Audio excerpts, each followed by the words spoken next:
At 13, I had 3 jobs, and then I had a job at the arcade. I had one of my buddies at busy periods, Friday nights and on the weekends. Our hustle was that he would sell 5 tokens for $1 versus going to the machine. Well, listen, the tokens versus slinging crack, right? Like, it's a better alternative. It's a better alternative. We'll get to the slinging crack here. No.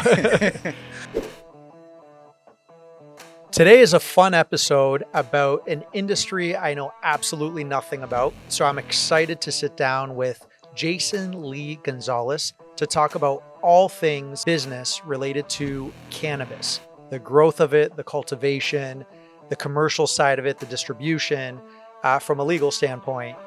So enjoy this episode of Invigorate Your Business with George Stroumboulis as we talk the business of cannabis. My name is George Stroumboulis, and I'm extremely passionate about traveling the world, meeting new people, and learning about new businesses. Join me as I sit down with other entrepreneurs to learn about their journeys. This episode of Invigorate Your Business starts now.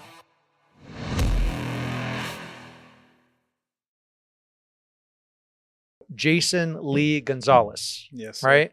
Former neighbor next door in our business park here. Mm-hmm. Great conversations over the years. Very successful entrepreneur in various fields. Originally from Miami, Florida. Yes, Miami Beach. Miami Beach. All right, let's talk about that first Yeah. of all. Like, what's life growing up in Miami Beach? And then we'll get into, you're an expert when it comes to just marijuana, weed, the growth, the cultivation, the distribution. That's your expertise. That's what we're going to talk about today. Take us back to Miami South Beach and like how you got here. Miami is kind of an interesting area. It's, I think a lot of people that aren't familiar with the area, they tend to look at it like it's just Miami's just one place, but it's really broken apart into various sections and segments, and there's different cultures within that. So I'm from the northern end, North Miami Beach. That's where I was born and raised. And as far as what it was like growing up there, I think it was a great place to grow up, especially in the 80s. So in the 80s, you're just a little kid. Yeah. Okay. Yeah. So it was a great place to grow up. The weather was great, out in the sun all the time. And then, of course, before cell phones and computers and the internet existed, right? Our kids were playing outside, and that was it was a good time to grow up. Fast forward to like the teenage partying years, because that's the South Beach. I've been there maybe 20 times in my life. Love it. Fun. Single life is great. I can't imagine growing up there. And I've considered even now having 3 daughters moving to Miami because of different reasons for work and so on. But I always think, like, how would it be growing up? The bar scenes, destinations, like what was that like? Looking back on it now, if I were to be raising a family down there, I think I'd probably pick a different place that's a little more suburban, right? A little more sheltered, where I can control the influences that my kids would experience. But, my personality, I've kind of always been an adventure seeker and someone that's looking to get into trouble. Right. So I think in that sense, it was kind of a cool place to grow up because it developed, or I developed a little bit of an edge. You've got to watch your back. Not everyone can be trusted, which the same can be said for anywhere you go. But I think down there you have people that are a little more opportunistic. Right. Everyone's running some kind of scheme or scam. And so it allowed me to develop a part of my personality there where I can kind of go anywhere and not necessarily get taken advantage of because of where I came from. And what was it? A lot of like physical type violence or just scams money wise? Like what were you exposed to? Everything. I mean, when I was strength in numbers, and you kind of want to have someone to have your back if you run into any trouble. So you're either running someone over or you're getting run over, basically. Right. So at 13, you're hanging out with gang members.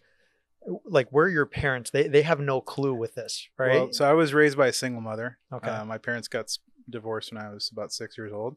So single mom is off working, and you get off of school and you're kind of like a latchkey kid. Right. You're on your own. I had my first job when I was 13, and I was pretty independent. If I wanted to go somewhere, I'd ride my bike, and if it meant that I rode my bike 4 or 5 miles to whatever destination I was going, then so be it. So So at 13, because you have the hustler mentality, right? And that's the side that you just make it happen. I've seen you start, build, sell a business within 18 months, a successful business next door. You're doing the same thing again. You've done it in the past. So at 13, what did you learn from the streets that, like, what was your hustle coming up where you learned how to trust people? Or well, at 13, I had 3 jobs. I had a job. My first job was at a fast food joint. I was washing dishes in a pizza place, and then I had a job at the arcade. And that was kind of interesting too, because you talk about hustles. I had one of my buddies, and because I was working at the arcade at busy periods, Friday nights and on the weekends, I'd have him posting up outside of the front of the arcade. And our hustle was that he would sell 5 tokens for $1 versus going to the machine. So in hindsight, looking back, I wasn't doing something that was honest, but coming from an area where you got to just do whatever you have to do to survive and make it happen. And I was pretty motivated by money, even at that age. well, listen, the tokens versus slinging crack, right? Like It's a better alternative. it's a better alternative. We'll get to the slinging crack here. No. But yeah, Miami in general. So how you live now in California, Southern California, Mhm. that transition, and we've talked before where, Miami to you today is not as appealing as what it was, and you would never move back. Like, Yeah. I'm curious to hear why. I mean, I'd have a vacation home, maybe like the Keys. To me, my personal opinion, South Florida is a place that you go to hang out in flip-flops and trunks. Right. Otherwise, there's really no place for it. If you're running a business and you're dressed up in a suit and tie, the moment you step out of your car or your house, you're going to be drenched. It's just not pleasant. Yep. The weather we have out here this is perfect. It's ideal. Absolutely. So in that sense, it's not some place that I really would want to spend much time. And then of course, it's just continued to get more heavily populated. I don't like waiting on long lines. I don't like sitting in traffic. So for my personal sort of preference would be to not be in an environment like that. And I think that's part of the reason why I left South Florida, was because I was in search of something a little more peaceful. Now, granted, we're in Southern California, and some might argue that it is not very peaceful down here. But we don't live in LA. Yep. LA is got 10 million people. We've got 3 million people here in Orange County. So I think that in a sense, we've got our own little slice of heaven carved out right here. Yeah. But when I moved to California initially, I was in Santa Cruz, and I was living, on the ridge top in the Santa Cruz Mountains, and had the quintessential peaceful lifestyle. Contrast to your Miami days, right? Polar opposite. Yeah, polar opposite. So talk us, you're an expert when it comes to all things marijuana, weed. From the grow side of it right until distribution, there's a whole world in business I know nothing about, right? I'm not even a user, right? Not that I'm against it or anything. It's just not my thing. So when it comes to cannabis, I know nothing. I couldn't even tell you how much a joint cost or how do they sell it. So I would love to kind of walk us through, like, how did you even get in this space, right? And what was your capacity? And then let's break down the economics of this on, how profitable it is. Let's talk about the legal versus illegal side of it. Sure. Where we're at. There's so much to discuss. So how did you get into this space? So when I was 16, I had my first experiment. Well, I experimented smoking cannabis when I think the first time was when I was 13 years old. And again, part of the area that I grew up in and the influences just made that readily available. Yep. But I didn't. Did you like it at 13? I did, but I didn't fully take to it.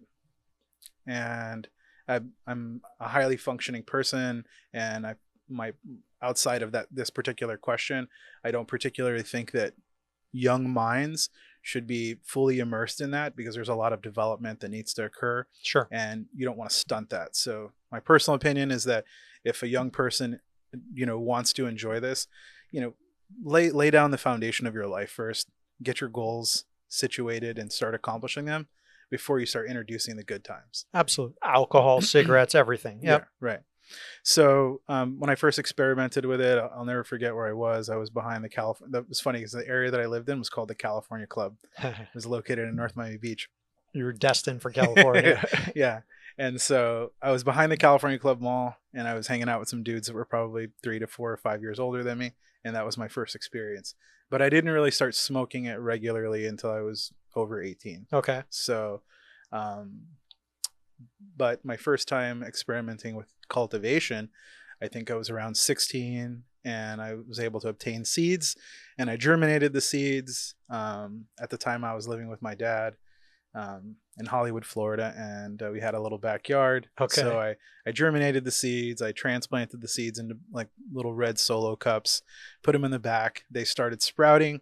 My dad found them, killed them, and that was the end of my early pot growing career. Right. Fast forward, I would say maybe 6 years down the road. I'm 21 years old. I've got my own place. A buddy shows up to my house one day with a couple boxes. Inside of these boxes are magnetic ballasts, light fixtures, and 2 plants. And then he also had some nutrients. And he just dropped it off at the house, and I had little to no instruction. Okay. So I went down to the local hydroponics store. There was a publication called Maximum Yield. And so I basically, no internet at this time. I didn't have a computer. I didn't have access to the internet. Yep. I mean, the internet existed, but I wasn't really tapped into it. So I went down and I just picked up every available publication of Maximum Yield and started reading everything. And at that time, when you were trying to obtain knowledge about cultivating cannabis, it was all about growing tomatoes. Okay. So anything that you read, it was geared toward growing tomatoes. And so, yeah, I just started diving headfirst into it. And anytime I have an interest in something, I become obsessive with it. And so I did that with the weed. And before I knew it, I had these beautiful, healthy plants that were thriving in the closet in my music room in my house. And so your dad had no idea at this time? Well, at this point, I'm living alone. Okay, good. I have a 2-bedroom house in Hollywood, Florida. Yep. And I had a room that was dedicated just to music. I had my drums and my music set up in there, and I had a closet. Yep. So I put the 2 plants in the closet, and I took the little bit of information that I was able to obtain, and I applied it with no assistance, and it was successful. I wound up pulling off some beautiful flowers that smelled great, that tasted great. And then the person that had brought this over to me, we got into a little bit of a disagreement about how we were splitting things up at the end. Okay. And then, like a lot of business transactions, when you do business with people, whether they're family or friends, it didn't necessarily work out. That was a one-time shot. So we wound up splitting the yield on it. Okay. And I had some head stash, and then that was the end of that. What was the intent? Like, even just with 2 plants, was it just, hey, let me test this out for my own personal use, or we're going to sell this and make money? I think that the guy's intention was to try to make some money out of it. Yeah. I don't think he was a big pot smoker. But for me, I was more interested in the flower itself. Okay. If I could make a couple bucks doing it, great. But for me, it was more about the journey, the experiment, delving into something new that I had never done before. And the fact that it was very successful for it being my first time, that to me was pretty rewarding. Wait, so again, I'm so ignorant with this. You're saying the plant, and then there's the flower. What part are you actually smoking? You're smoking the flower. The flower. Okay, so Yeah. I know It's like nothing. the fruit. It's like if It's you the have fruit. an apple tree, you're going to eat the fruit off the apple tree. Well, you smoke the flowers off the cannabis plant. Gotcha. Okay, so you did this. Now you're like, I'm good at this. I enjoy this. How do you get from there to major grow facilities here in California and overseeing, hundreds of thousands of dollars worth of product every grow cycle? Like, walk us through that. So obviously it was illegal in Florida. It's just now, I would say in the past 5 years, where it's becoming more widespread, where you're noticing new states are adopting some sort of, cannabis reform, whether it's recreational or medicinal. So what I was doing was illegal, but it was a hobby. And so after I had that first run, I just thought to myself, I'm like, I like this and I want to keep doing it. Yep. So I had moved from the house that I was at. I bought a townhouse. I bought my first home when I was 23. And so I had this townhouse, and That's impressive in its own at 23. What do you get at 23 years old? Like what did you buy at that age? I bought a 2-bedroom townhome in the west end of Fort Lauderdale. It had a loft. It was on a cul-de-sac with a lake. At the time, the house, I think it sold for maybe like 169,000, and this was back in 2004. Amazing. Yeah. Was that all weed money? No, No. that was money that I earned working in the electronic security industry. Amazing. So yeah, no, I was a technical sales rep, and so I earned enough money and had consistent employment tenure to be able to qualify for That's a loan and huge. had good credit. Yeah. That's huge. So then fast forward from there. So, and oddly enough, someone else brought me a tub of plants. You know, it seemed like every time weed was showing up in plant form, someone was bringing it to me. Okay. So I had a buddy that was a traveling nurse, and they were getting ready to leave to go to Hawaii, and he had plants that he had for his own personal consumption, and he wanted me to keep the strains alive while he was in Hawaii. So without hesitation, I said, sure. And I took this Rubbermaid tote that he brought, and I developed it into a small closet grow. And then from that initial small closet grow, it doubled in size to like a double wide closet grow. And then I moved it to the second floor. Once one too many of my buddies found out about it, I had to pull a Houdini. And so I broke it down and made it seem like it went away, but I just really moved it to the second floor, right, and made it really stealthy. So yeah, and during that time, I had taken a break from the electronic security business, and I became a licensed mortgage broker. So the demand for me to be at work was relatively minimal. In order for me to make good money on my full-time job, I really only had to work about 25 hours a week. So I had a lot of spare time to sort of delve into this project and figure out, you know, how this actually works. And so I started experimenting and building hydroponic systems. At that point, though, did you say your future, you want it to be in the grow arena? I don't think I knew that then. Okay. For me, it was like a hobby passion. Yep. And something, again, you know, I just sort of obsessed over it, and I had one iteration and then the next iteration, and I was constantly in a state where I was trying to advance whatever the current status was and make it the next best thing. Gotcha. So, yeah, I started experimenting and building hydroponic systems. I'd have, you know, water lines running from the second floor down into the kitchen, and I'd be building PVC irrigation setups in my kitchen sink. And so it was fun. I enjoyed it. And what was the electrical bill like then? Because now with LED lighting, it's a fraction of the consumption. Well, this is what would be considered kind of a micro grow. Okay. I only had one flowering light in that space. So it was, you know, one high pressure sodium fixture, but I was able to maximize that space by using a method called SCROG. SCROG is an acronym for screen of green. So you're basically taking a plant, you're vegging it in place to a point where you're weaving all of the offshoots to fill up a screen. That way, when you're ready to flip the switch and move from a vegetative state to a flowering state, you filled up that entire screen and you've maximized your yield. Okay. So I was able to take a relatively small space and generate the maximum amount of output from that small space. And it'd be very efficient. It was automated. It didn't require manual watering. And it was self-contained. Okay. So no one knew that it was there. So you didn't know that. Then talk to us the California move, the transition, because this is where you took this knowledge and everything and really expanded it, right? So there was one more iteration after that. So I had moved again. This time I moved into a larger home, and I had a two-car garage. So I took a 10x6 section. I built a room within the garage, and then I split it in half because at this point, I was looking for income. Okay. Additional income. I had started my own business at that point. I had started my own electronic security business. So, you know, getting a new business up off the ground, you know, I was making good money, but I wasn't killing it. Sure. So I wanted to have a supplemental income, and that was like the perfect match.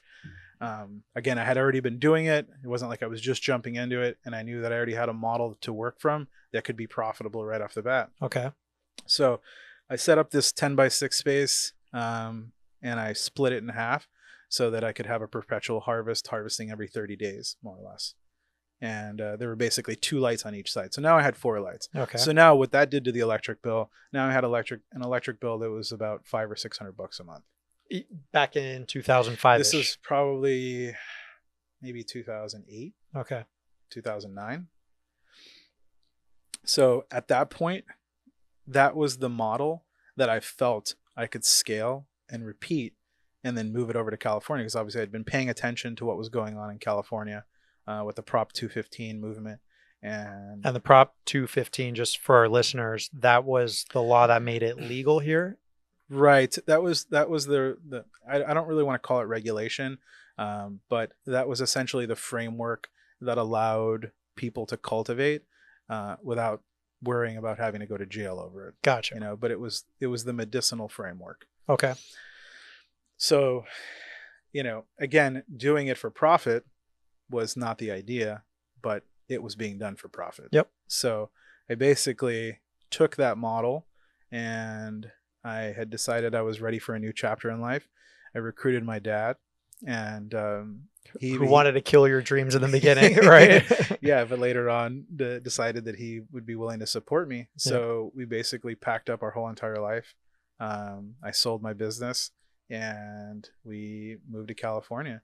And nobody here? Like, you had no family or anything here? No okay. one, no. And so I came here, I had a buddy that was in Southern California, but we had moved to Santa Cruz. Yep. And the reason why we moved specifically to Santa Cruz was because they had the most liberal and progressive just sort of platform for this. You know, there weren't very many limitations set on people who were wanting to cultivate. You could have unlimited lamp numbers, unlimited plant numbers. All legal? You could legally grow at that time? Yeah, I mean, it was so basically how you would do it legally was that you would have a collective. And the idea behind the collective is that you would have a group of people, because let's say, for example, you were a consumer of cannabis and you lived in this era and you wanted to consume flower, when you wanted to get something that you know was pure, you knew the source.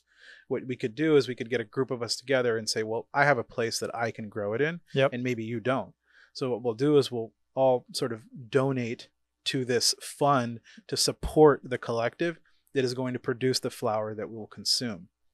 And that's kind of how that worked. But in reality, it wasn't just for medicinal purposes. It wasn't because, you know, we were all just trying to feed ourselves.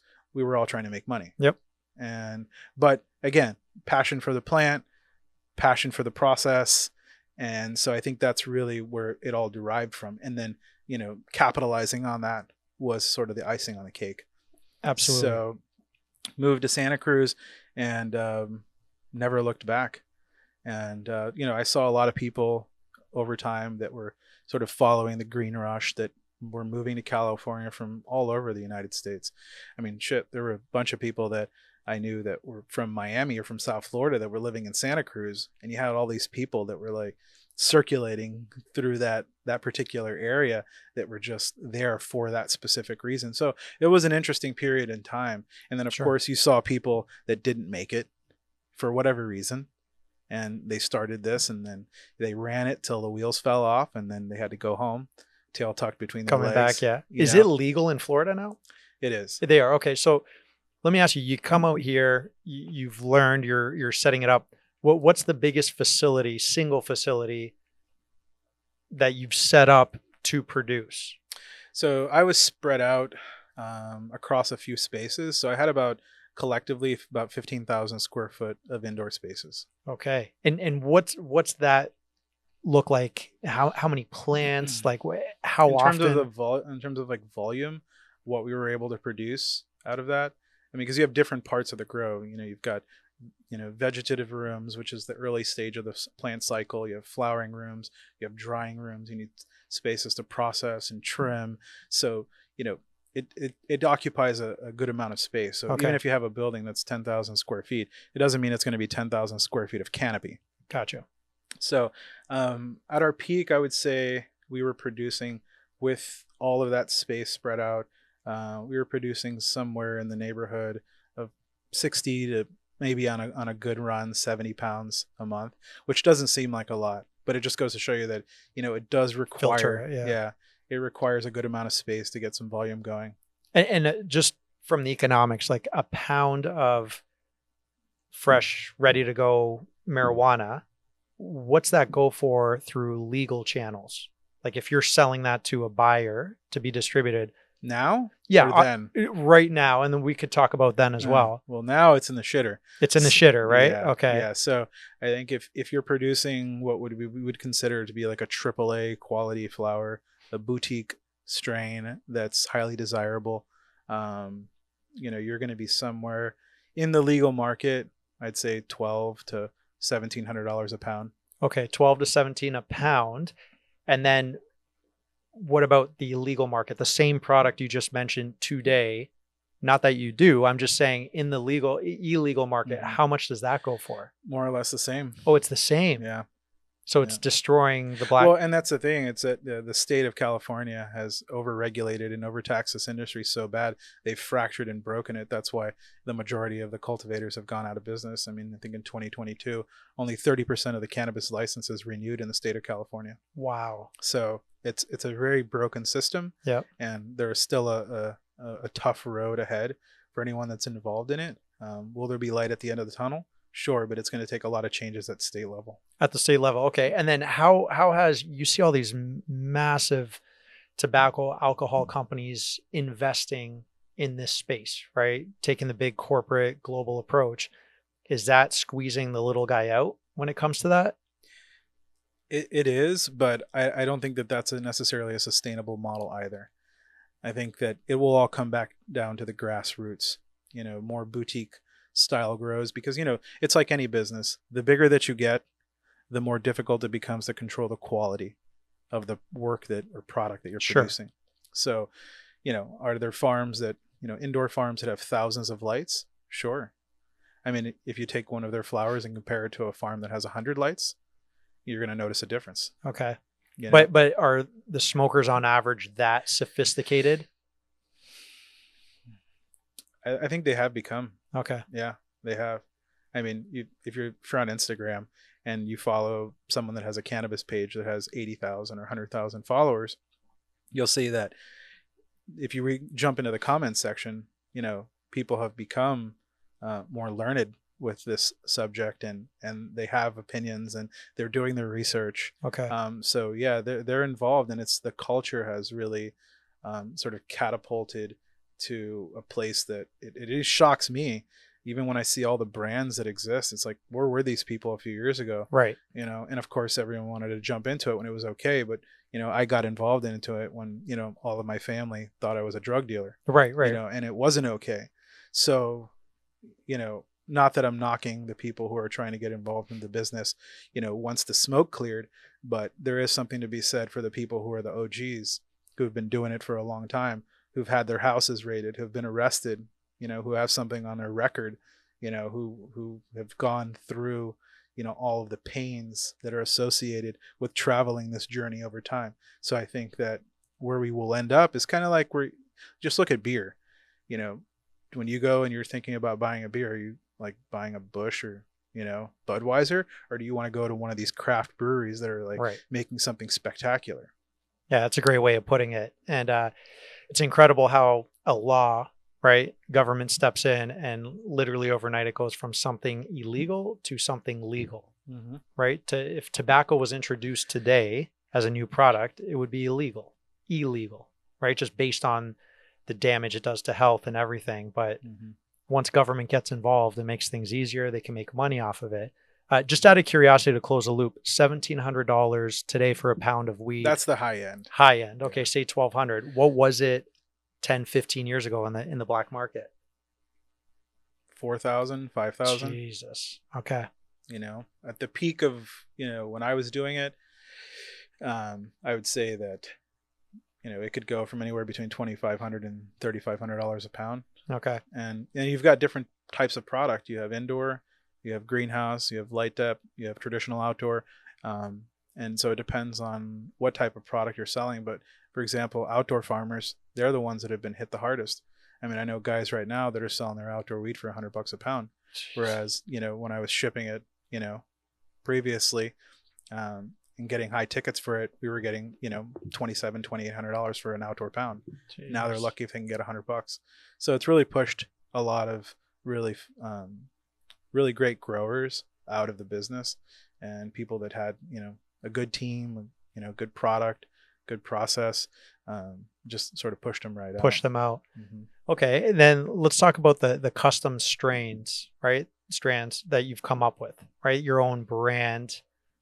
You've shown it. We'll put it up on the screen so they could see the different ones. Like, how do you even start doing that? And then going through the marketing, the branding, and creating that? Because you've had a few successful types of strains, right? Can you talk to us about that and what they are? Sure.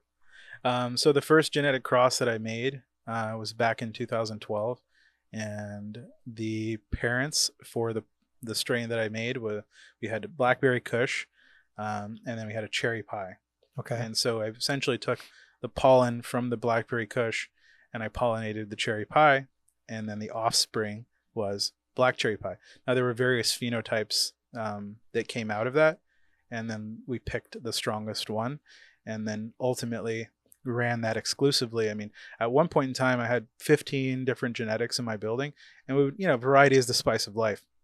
So we wanted to keep things interesting, but I found that out of everything else we were producing, what people wanted was the black cherry pie. So we just, pardon the pun, weeded out the previous strains that we were running, and we narrowed it down to the one exclusive strain that we had that nobody else did. And I think that was a huge part of the success. Not only, you're taking into consideration the passion, the love that we had for this plant and the process, and then coupling it with like this superstar plant, right, that we just continue to dial in over time. And so it, garnered a reputation all on its own. We're listed on Leafly as the only black cherry pie. And what's Leafly for the listeners? It's Leafly is it's an app or a platform where it's kind of like an encyclopedia for cannabis strains. So it used to be a little easier to get your product onto Leafly. Okay. It used to be more user interactive, where people could upload photos and put content onto that platform. It's a little more restricted at this point, but we are the only black cherry pie on Leafly. So how does it work? You come up with this genetically modified product, right? Offering. Do you own that, or anyone could try to play around and achieve that? That's still a tough area. Okay. Because somebody could create something that looks similar to it and call it black cherry pie and run it and, sell it. And maybe the consumer market wouldn't know any better. But you have you can't go after them legally if they do that? No, you could trademark, the brand itself, Okay. the logo. But, I don't think that the technology has evolved yet, at least to my knowledge, to where, maybe there'd be some sort of genetic signature that would validate that. Okay. But I don't really think that we're quite there yet. I think at this point it's, if you create a brand and you get it out there to the people, and then you develop a following and a loyalty, people know where it came. They know where it came from. Gotcha. If something is legit or not. Yep.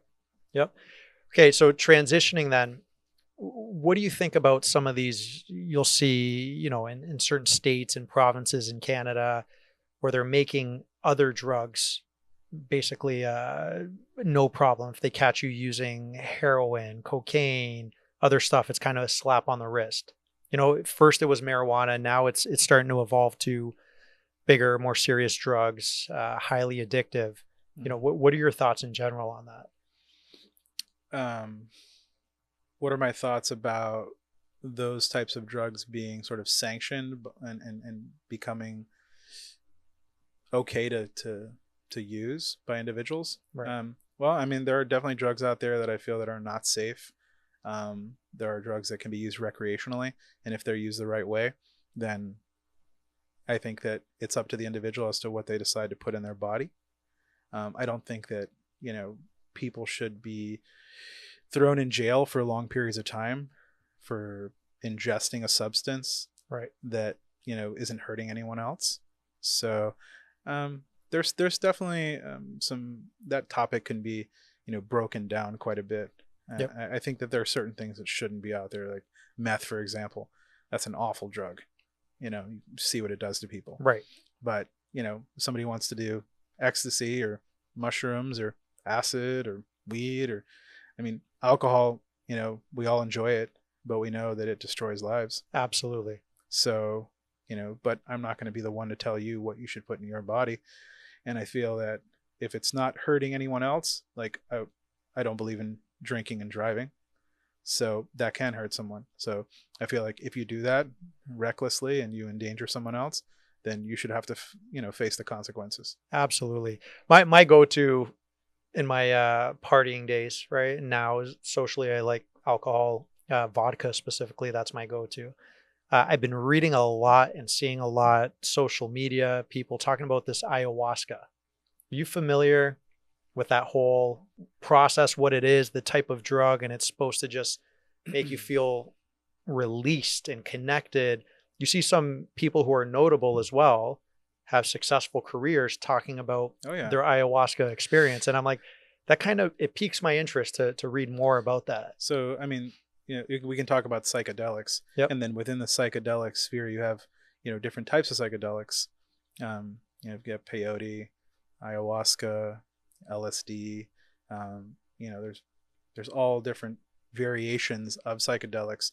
I think that, and from my own personal experience, I've had some pretty eye-opening and wonderful experiences. I think the process itself, like if you compare it to something like having a cocktail or smoking a joint, you'll enjoy the process itself and the high that you're getting. Whereas on a psychedelic experience, I don't think that it's a very comfortable experience during it. You're getting the benefit after the fact. How please explain that. You might, let's just use LSD for example. We know that back in like the 40s and 50s, they were using LSD to treat people that were suffering from depression or addiction. And as soon as the government figured out that this shit was actually working, they quickly removed it from the equation. Right. They say that LSD has the highest cessation rate for anyone trying to quit, whether you're trying to quit smoking cigarettes or whatever it is that you're addicted to. My personal experience is that I've found that, after having an experience on LSD, it's allowed me to become really introspective, connected with the people that I care about, feeling a deep sense of gratitude for people.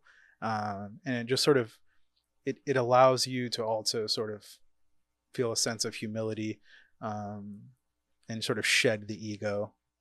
Is that lasting though? Like what you feel? And again, I can't speak from experience, but I think it kind of writes that into your brain. Oh, yeah. Yeah. That experience is not a temporary one. And like I said, it's not something that you're necessarily feeling during the experience, because you might be experiencing visuals, and there's other things that are occurring while you're on that compound or substance. And then after the fact, when sort of the dust settles, then your eyes are wide open. Okay. You'll get on the phone and you'll call someone you care about and tell them that. And so I think it's a wonderful. So for you personally, it's helped relationships. Oh yeah. Seeing that. No, absolutely. I look at the ancient Greeks, right? And if you're familiar with the Oracle at Delphi, where the ancient Greeks used to go there, whether it was, big generals or government officials, and they would go to the Oracle to seek advice and their fate from the priestesses there. And like this dawned on me years ago, but the priestesses would chew on laurel leaves, right? And they would get into this trance, into this state. And basically they're on psychedelics, right? And it would allow them to open up and to be able to tell, whoever's there that this is going to happen, or I feel like this is what you need to do. So it's documented even in ancient Greece on the benefits of these types of products. Kind of opens up the third eye. Exactly. Yeah. No, and it breaks down the walls between people. Yeah. Like let's say, for example, you've had a long drawn out disagreement with a loved one. I guarantee you. I never have those, Jason. I guarantee you, if you had a mushroom or an LSD experience, you would come out of the other end with a completely different outlook. Really? Yeah. And See, I like to address it by just getting on a plane and leaving for 48 hours, but maybe this is a, a better well, approach. you Right. are, maybe not 48 hours, but maybe you're getting on that plane and you're leaving for 5 or 6 or 7 hours, and you're not really going anywhere other than some different place and corner in your mind. Interesting. Yeah, I've always been nervous about that in general. I think because they've ingrained it from a young age. My parents like, you don't do that, you don't do that. Have I tried weed? Yeah. Wasn't really my thing. Like I always resorted to like alcohol. What I always tell people is, and this is something, that I picked up a while back. There's what you know, what you don't know, and what you don't know that you don't know, and that's your blind spot. Yes. And so many of these things and these experiences, they're there. They're just in your blind spot, and the only thing stopping you from exploring that is fear. Absolutely. And so, if you're thinking about it, do it. I mean, but calculated.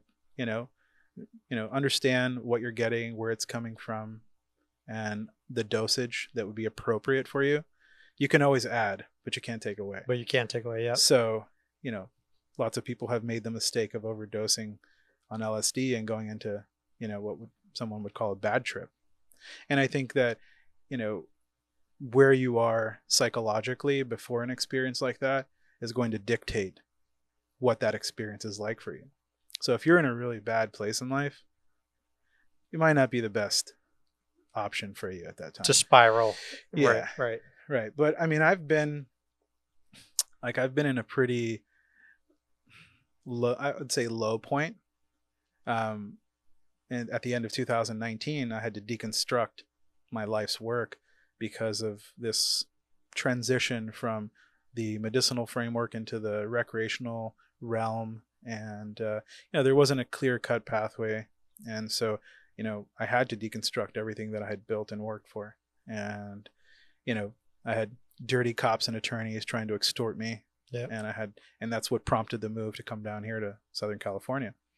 So, just before I moved, I had tickets to go see Thievery Corporation, and I had a couple buddies that went with me, and I did LSD that night.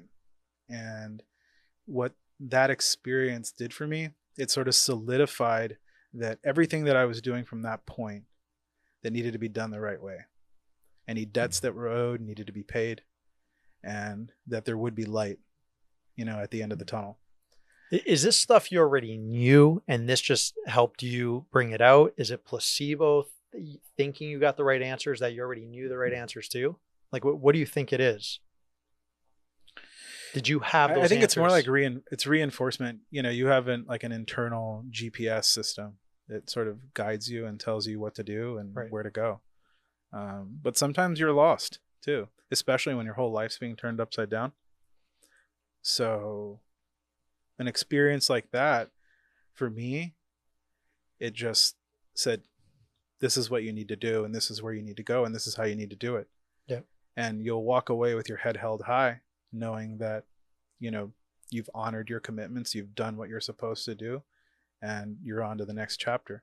And I remember, and during that show, there was a particular point where one of the artists, he's a vocalist, and he comes out to the front of the stage before he starts this new song, and he says, this next song goes out to everyone here who has felt like at some point in time, if the world has just sort of kicked your teeth down your throat, and he went on to say something inspirational about how, basically tough times don't last, tough people do, and you'll move onward and upward. And I felt like in that moment he was talking directly to me, and it was like center stage, and it was a pretty powerful moment for me. And it resonated. And yeah, because when you're in like fight or flight mode, you might do things that you might not ordinarily do. Absolutely. You might be able to justify, well, I got my teeth kicked down my throat, so other people are going to have to get their teeth kicked down their throat too. And what it does is just brings you back into your center, whatever that center is. Yeah. Good or bad, right? Whatever. Yeah. Right. So for me at that point, I just knew that exactly what I needed to do. And it was that I needed to leave there with my head held high, in spite of the fact that I had just had my teeth kicked down my throat. So it worked in your case, right? And you benefited from that. Yeah. So, and your success in this space, will you be doing this? Will you continue to be an expert in this grow space 5 years from now, 10 years from now, right? If you had a crystal ball. Well, I believe that one should do the things that they love and are passionate about. Not everyone is as fortunate to be able to earn an income doing something that they love, but I love growing weed. And you're good at it. and so I want to do it forever. And I think that if I stay close to that ideal, then I'll be able to live a happy life and make some money doing it. You know, I think if your goal is just to get rich, then your priorities might not necessarily be in the right place, and you'll ride that particular wave until it's over. Absolutely. And a lot of people have done that right now. Yeah, you get burnt out. You're in it for the wrong reasons. Mm-hmm. Let me ask you just final question in this space. What are you seeing from the vaping side of it? I know a lot of teenagers, 20-something-year-olds, they're big into the vaping scene, the chemicals. We're not seeing the long-term effects that it's having on lungs. Obviously, this is a competitor to marijuana use, right? Cannabis use. But what are you seeing in that space? Are you referring to tobacco? Because you can vape tobacco or cannabis. And what about the liquid? Like what, the chemicals, there's also the chemical aspect, right? So you can vape cannabis or you can vape tobacco.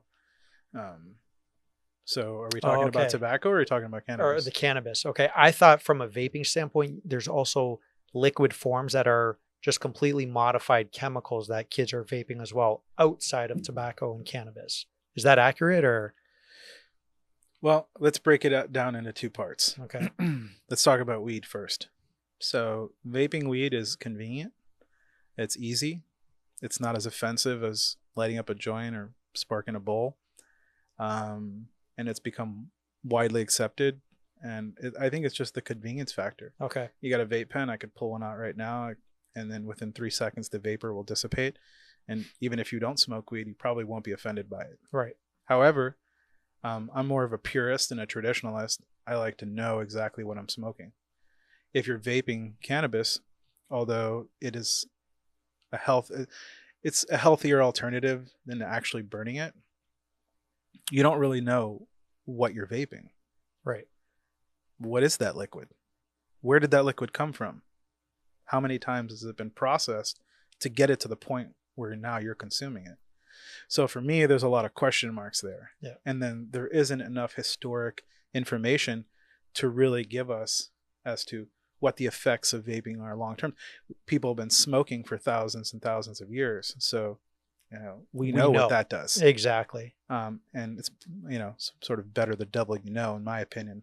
But I'm not opposed to vaping cannabis at all. In fact, I think the best way to do it is if you vape flower, because then you're taking something that you can physically see, you know what it is, and then you're putting it into a vaporizer and you're getting the cleanest smoke at that point. Okay.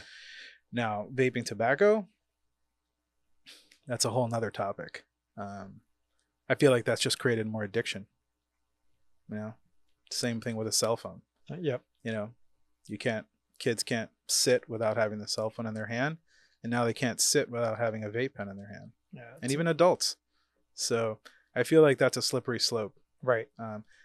If you start vaping tobacco, it probably will be harder to quit that than it was to actually quit cigarettes. Okay.